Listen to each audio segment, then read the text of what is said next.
1.75%에서 2.25%로 50bp 인상.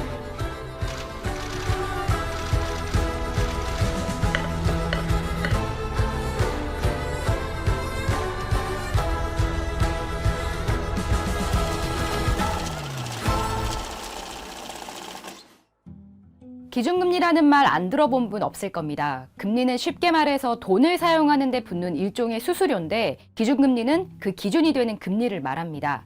일반적으로 금리 인상은 호황, 금리 인하는 불황이란 공식이 있지만 현재 우리 경제 상황은 좀 다릅니다.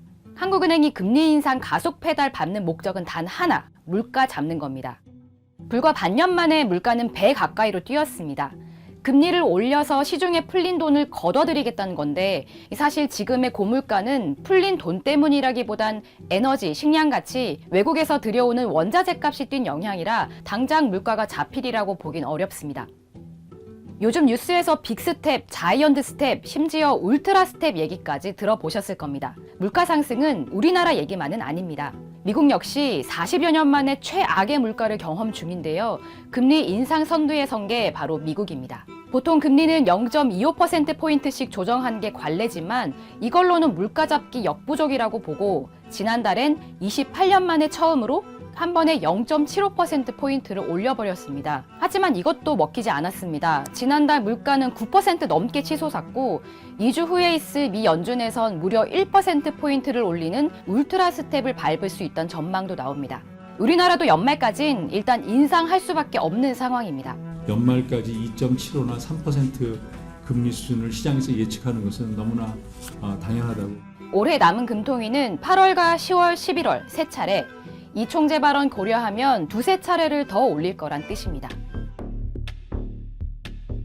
만약 진지하게 주식 투자를 하는 분이라면 요즘 불안한 증시 때문에 돈을 넣어야 하나 빼야 하나 고민하고 계실 거고요.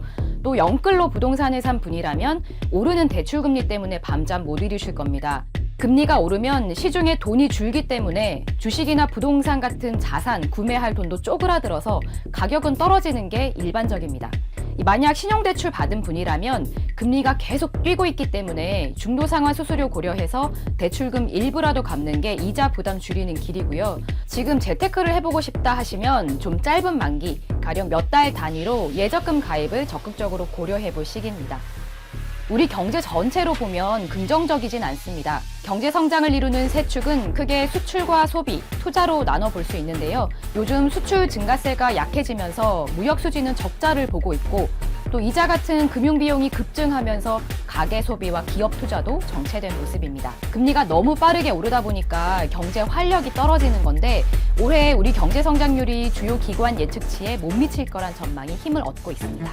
50bp를 올리는 것은 이번이 처음이라 무거운 책임감을 느끼면서 오일 쇼크와 IMF 외환위기, 그리고 2008년 글로벌 금융위기, 경제위기는 항상 반복된다는 말이 있습니다.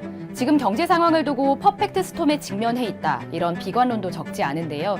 지금의 위기가 경제 사이클의 어느 지점에 있는지는 좀 더 지켜봐야 할 것 같습니다.